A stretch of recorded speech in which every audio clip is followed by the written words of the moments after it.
would you do, Tina, if you suddenly had the chance to meet David Cassidy in the flesh? What would I do?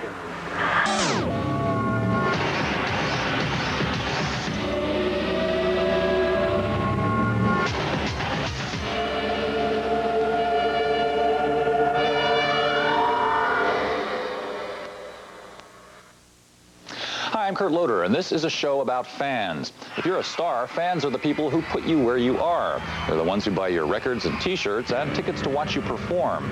They're also the people who walk up to you in restaurants when you're sitting there with a bottle of wine and somebody else's wife and want to take a picture.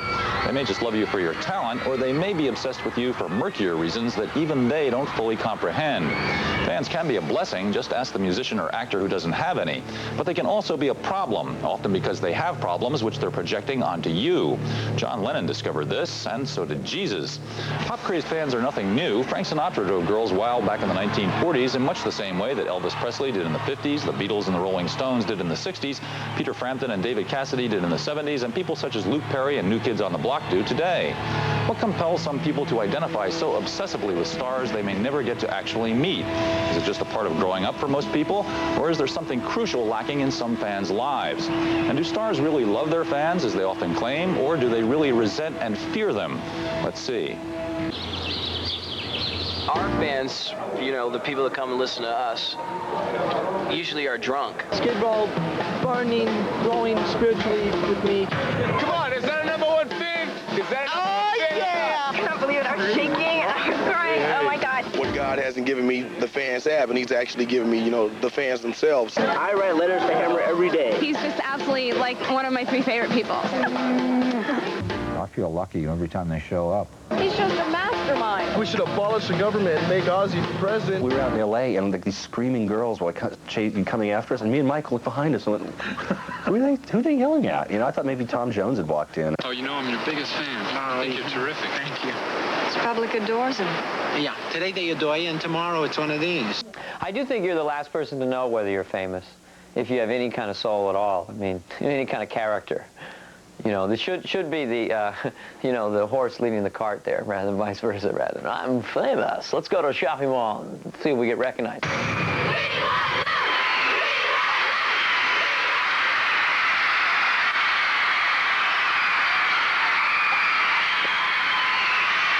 Girls that age, I mean, they feel things to just that degree. They do. They feel it big time.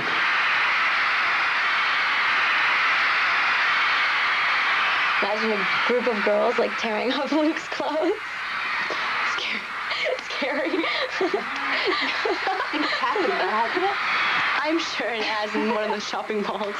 I don't know. You just have to stop going to shopping malls, I think.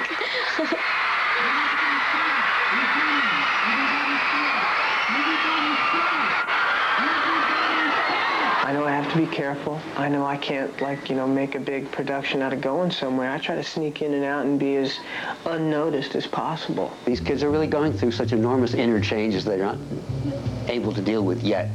And so they develop a projection of perfection in some way put onto these groups. And then they participate in this somewhat grandiose, somewhat omnipotent fantasy of heaven on earth kind of thing. What happened? I couldn't wait. No, Anthony. Anthony looked beautiful too. Oh my God. When I'm walking down the street, I don't actually sit there and contemplate, you know, fans of the Red Hot Chili Peppers, unless, of course, I'm approached by them, at which point I try to sort of, you know, explain or at least give off the vibration that, you know, you don't have to treat me differently than you treat anybody else. You know, you might respect the music or get off on the music, but that's no reason to sort of, you know, fawn over a human being. Yeah, so much that I just have to do. He was just walking in, and he just went up, and I just went right up to him. I didn't like scream or do anything. I just went right up to him, and I put my arms around him, and I just started kissing him. Why did you do it? I don't know why I did it. I don't know. It was just a reaction. Tomorrow, obviously, we're going to be having the camera, and we're going to be addressing the fans, and hopefully they, you know, they won't try to remove any of my bodily parts or something like this.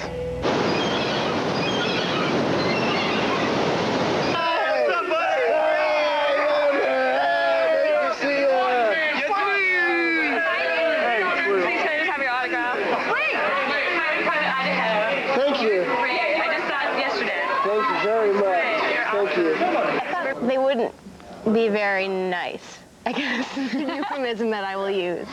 And I thought they would probably have attitude because they probably have, 1,000 groupies following them, panting wherever they go. And that, I can't imagine that wouldn't get to someone.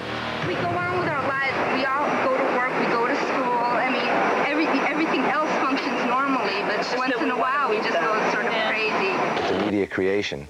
You know, people see so much of your face on television that they, they have this connection with you that is semi-false. Because they don't really have a connection with your person. They have a connection with your image. So it's kind of a twisted thing.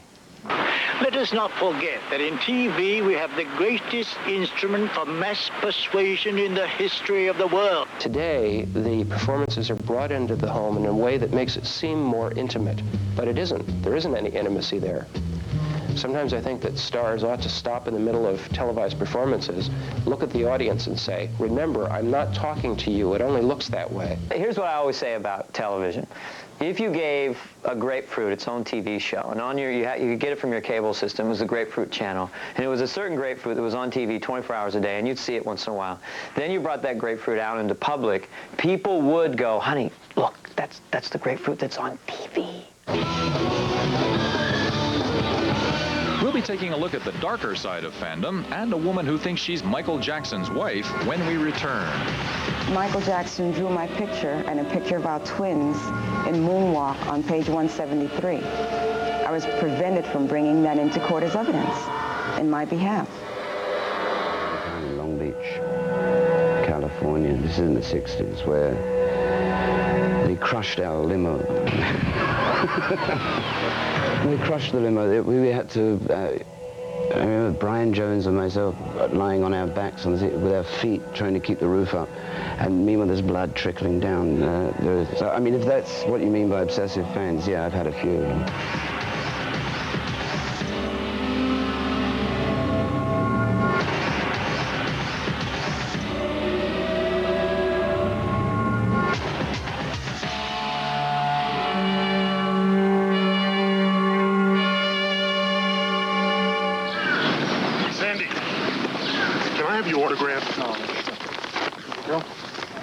I was a cesarean.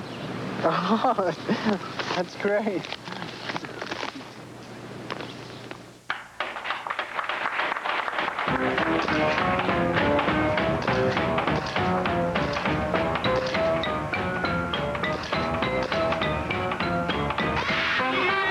Extremely dangerous. See, people are pushing. See, that's why I tend not to like to do this. Because then someone gets hurt. It's my fault. I've stood like in a group of people and have someone like chop off about this much hair, like just like that, and go, hey, can you autograph this? This is Donnie's hair. I got this, I don't know how I got so much, but I just put my hand through his hair and it just all came out. It just was there.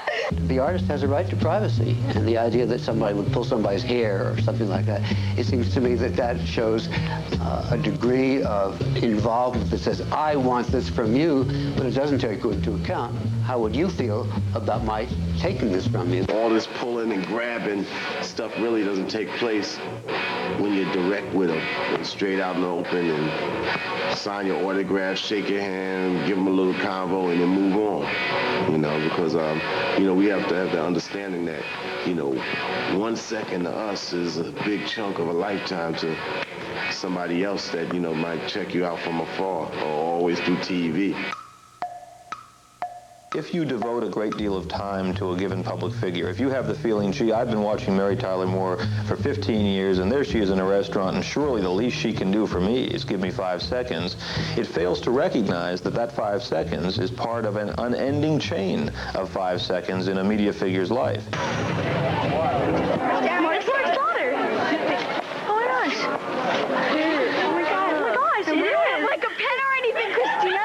Go get something. Give me. No. Okay. We want to go see him. Come with us. We really cater to the fans. Slaughter has a meet and greet. We meet over 200 people a night.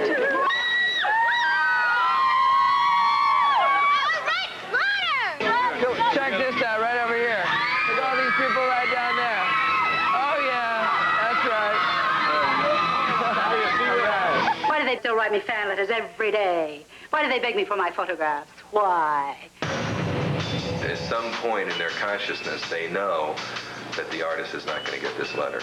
But the fantasy is that he really is. And out of all the millions of fans that write to him, he's going to pick that letter, and she's going to be the one he responds to. And of all the other girls he's ever seen, she's the one that's going to capture his heart. I mean, that's the fantasy. And it's a part of what we do is to try to keep that fantasy alive. We process anywhere from about 50,000 to 100,000 letters a month. The big business right now, Beverly Hills 90210, is the one we're receiving the most mail on. Paula Abdul, Aerosmith, George Michael, and Hammer are right on their coattails. What's the most bizarre questions we've ever gotten? I got a bunch yesterday. They're asking if Gary has sex. If he has sex? If he has sex, and I assume he did. We get a lot of letters from people that have been affected by what these artists have done. Some letters I got were from people who say, you know, I've never told anyone, but I'm telling you. I've seen letters to movie stars that contain more intimate detail of suffering and life and agony than any psychiatrist has ever heard face-to-face from a patient. We get, some satanic letters that are pretty weirded out, man. You know, like, you got one that was pretty scary. I hate my life. I worship the devil. He gives me power. And I'm going, I think this is worthy of a phone call, this one. People just think we're satanic. Some girl wants us to take a spell off her friend. And she's giving us a week to do it, or she's going to sue us. Yeah, her friend's sick. Our manager, too. Her friend's sick, and she got her album a couple months ago, and it put a spell on her. Her friend is going to die unless we take the spell off. And it's a six-pager. It starts like with real small handwriting, and then it just gets bigger and bigger and crazier. And by like the sixth page, it says, "Leave my friend alone." And so we pretty much thought that was kind of funny. We get a lot of really kooky fan mail. What are you going to do about that letter? Well, right now, I'll take the spell off right now. I was like a negative fan. I used to write Merv Griffin really horrible letters all the time. I just get really drunk and write like 16-page letters and mail them at 3 in the morning. I never threatened him, but I didn't like the way he looked at people's foreheads. It really bothered me. At some point, it goes beyond just being a fan, which is normal, and it becomes an infatuation or an obsession. And the frequency of the letters increases, and the nature of the letters become more personal. And again, that's not a crime either, but when the letters turn yet into threats to injure someone, that becomes a federal violation. I hate to bother you. Do you think you could give me an autograph, please? Some show tonight. Sure. What'd you say your name was? You're dead. This individual, who is unidentified at this point, but will be identified soon, fired 5 shots from a .38 caliber Charter Arms pistol. Mr. Lennon was struck several times. We're not positive at this time as to how many times he was struck. He walked up, he looked at me. I'm telling you, the man was going to be dead in less than 5 minutes, and he looked at me. Mark Chapman's obsession with John Lennon had little to do with Lennon as a person, nor was it in any way Jodie Foster's doing that one of her fans, John Hinckley, attempted to assassinate President Ronald Reagan in order to impress her. These were simply terminal fans. What causes people to act in such erratic ways towards celebrities? Consider the woman who's repeatedly invaded David Letterman's home claiming to be his wife. Or even more bizarre, the woman who calls herself Billie Jean Jackson, who claims to be secretly married to one of the pop world's most reclusive stars, Michael Jackson, and who was so persistent in pursuing him that in 1989 she was arrested and jailed. My feelings toward Michael haven't changed at all. I love him very dearly, and always have, and I always will. He loves me dearly. His songs are about me. His Billie Jean is not my lover means that he's my lover. I'm not his pursuer. He's my pursuer.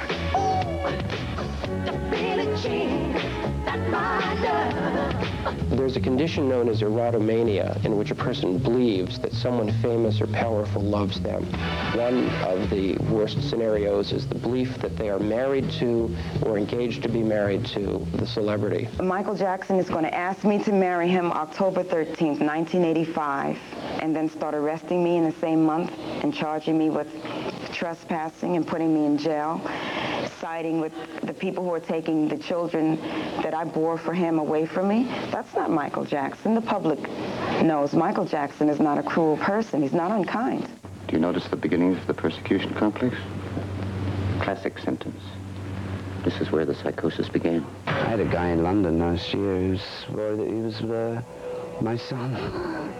And he really thought so because his mother had convinced him that he was. And he's not a bitch. So I told him to come back with his mother, and I said, "Come here, lady. What have you been telling this boy?" And so she broke down and admitted that she'd lied. And so I said, "There, I told you." But I said, "Well, I've solved his problem for him." He wanted to know if it was true because he says my mother lies all the time. And I said, "Well, she's lied again." Coming up next, we'll be hanging with some of the pop world's most devoted fans outside of John Bon Jovi's house. Lately, I've been coming at least once a week for the past month or two.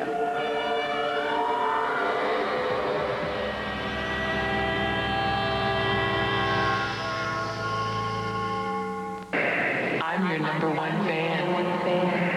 There is nothing to worry about. Beelzebub has the devil put aside for me, for me, for me. Oh, Cecilia, I'm down on my knees. I'm begging you, please don't come home. AT, I'd like to go home. AT, I'd like to be tired. AT, I'd like to know.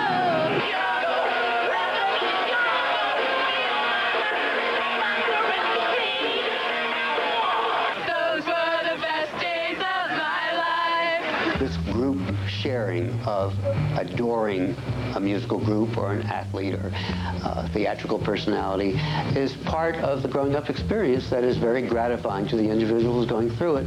And for the adult world to say, "I don't understand why you're doing this," simply as a way of saying, "I'm an adult, so I don't remember what being a teenager is like."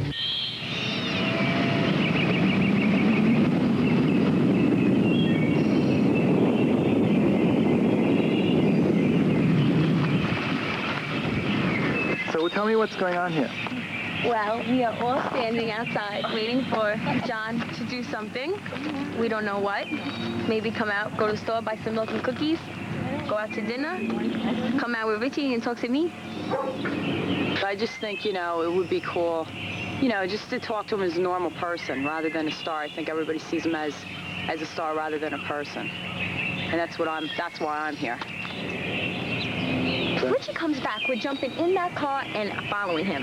I don't care where he goes, we are following him. Do you think he would appreciate that? No, but who cares? Basically what I always try to do is I go out there and I talk to them for 5 or 10 minutes and sign whatever they'd like me to sign and say, "Look, this is my life and it's private and I would appreciate it if you didn't stand outside my house."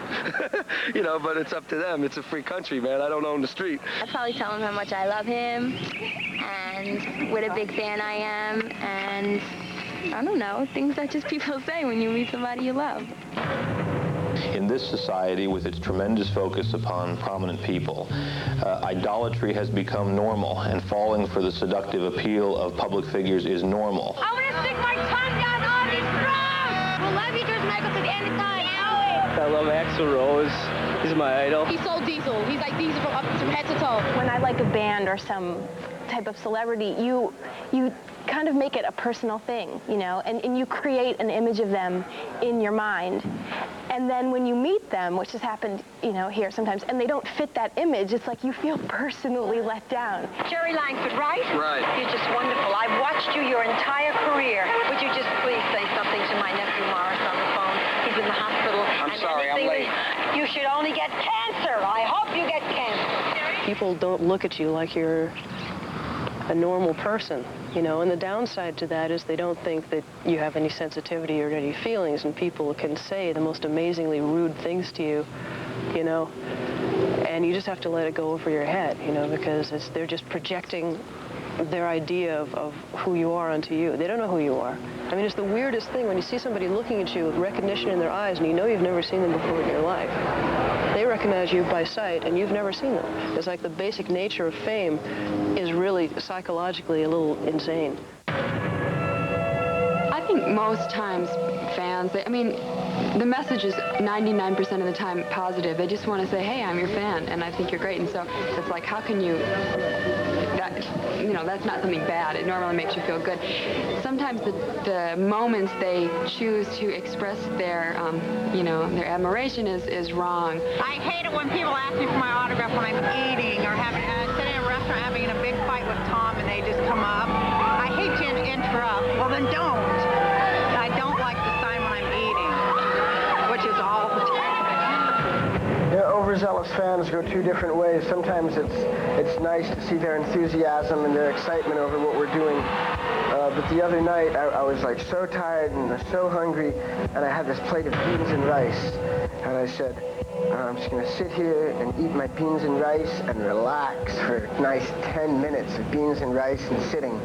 And I was sitting there, and this fan came running up to me and went, oh, please, I just wanted to tell you, oh! Like that, and I was sitting there, and I jumped up and I said, get out of my face, you bitch!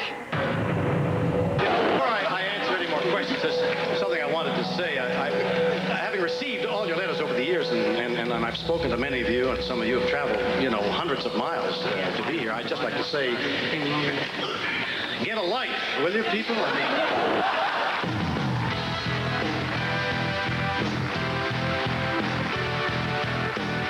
It's just a TV show.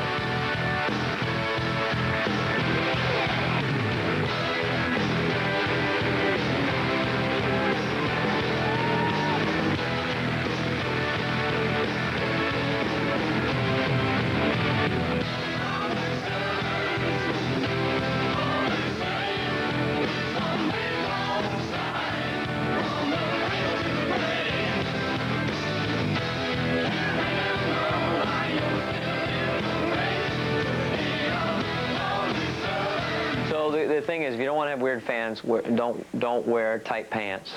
Basically, is what I've been trying to say in this entire interview. Don't wear tight pants. Wear tight pants, psycho fans.